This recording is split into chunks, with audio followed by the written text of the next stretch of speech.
মোচার কোফতা কারি। খুব সিম্পল একটা রেসিপি, ঘরে থাকা খুব সাধারণ উপকরণ দিয়ে তৈরি করা যায় এই রেসিপি। দেখতে যতটা না লোভনীয়, খেতে কিন্তু ততটাই সুস্বাদু হয়। তো হ্যালো বন্ধুরা, অনুজ কিচেন ভেজে আপনাদের অনেক অনেক স্বাগতম। আশা করি আপনারা সকলে অনেক ভালো আছেন। তো এই মোচার কোফতা কারির জন্য লাগবে একটি মোচা।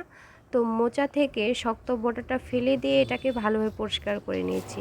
তো একটা কড়াইয়ে সামান্য জল দিয়ে এটাকে হালকাভাবে সেদ্ধ করে নেব এবং তার মধ্যে দিয়ে দিব সামান্য পরিমাণে হলুদ। তো তারপর এখানে নিয়েছি বুটের ডাল। তো ডালটাকে আমি আধা ঘন্টার জন্য ভিজিয়ে রেখেছি।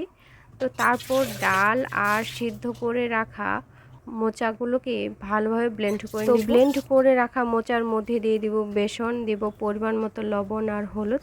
তো সামান্য একটু জিরে গুঁড়ো দিয়ে ভালোভাবে মেখে নিয়ে এটাকে ছোট ছোট বলের আকার করে তৈরি করে নেব। তো এখানে বেসনটা দেওয়ার ফলে বলগুলো অনেক সফট হয়, ভেঙে যাওয়ার সম্ভাবনা থাকে না। তো আপনারা চাইলে বেসনটাকে স্কিপ করতে পারেন। তো এখানে সবগুলো বলে আমি তৈরি করে নেব। অপরদিকে একটা কড়াই বসিয়ে পরিমাণ মতো তেল দিয়ে এখানে কোফতাগুলোকে বা বলগুলোকে হালকা আঁচে ভেজে নেব। সময়ের স্বল্পতার জন্য হয়তো অনেকেই সহজভাবে রান্না করে থাকে, কিন্তু একদিন ছুটির দিনে অথবা পুজো স্পেশাল দিনে রান্না করবেন, দেখবেন খেতে যেমন সুস্বাদু হয় তেমনি বাড়ির সদস্যদের কাছে অথবা আত্মীয়দের কাছে ততটাই স্পেশাল হয়।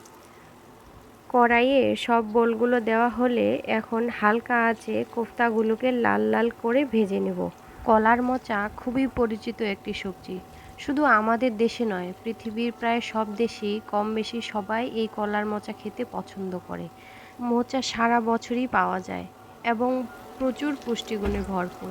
মোচা আমাদের শরীরের জন্য খুবই উপকারী একটি সবজি।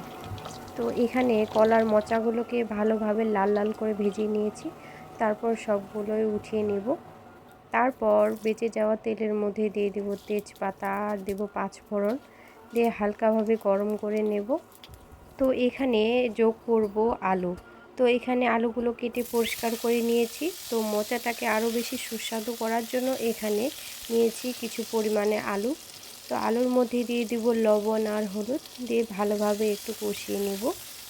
কলার মোচাতে রয়েছে প্রচুর পরিমাণে আয়রন, যা রক্তে হিমোগ্লোবিনের পরিমাণ বাড়াতে সাহায্য করে এবং যারা রক্ত শূন্যতায় ভোগেন তাদের জন্য কলার মোচা ভীষণ উপকারী একটি খাবার। তো এখানে আলুগুলো একটু কষিয়ে নিয়ে দিয়েছি হালকা করে জল দিয়ে, এগুলো সিদ্ধ করে নেব।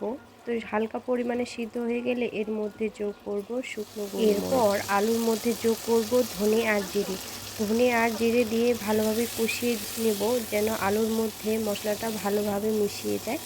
তো একটুখানি কষিয়ে এর মধ্যে দিয়ে দেব সামান্য পরিমাণে জল সিদ্ধ করে নেওয়ার জন্য।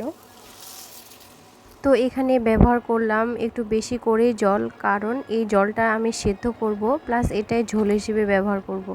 তো জলটা ফুটিয়ে এলে আলুগুলো সিদ্ধ হয়ে গেলে এর মধ্যে দিয়ে দিব কোফতাগুলো। জলটা ভালোভাবে ফুটিয়ে এলে এর মধ্যে যোগ করব 1 চামচের মতো গরম মশলার গুঁড়ো, দিয়ে হালকাভাবে নেড়েচেড়ে নেব। তো বন্ধুরা, যেসব ব্যক্তিরা উচ্চ রক্তচাপজনিত সমস্যায় ভুগছেন, কলার মোচার রেসিপি হতে পারে তাদের একটি আদর্শ খাবার। তো এটি বিভিন্ন রোগ প্রতিরোধ করতে সাহায্য করে।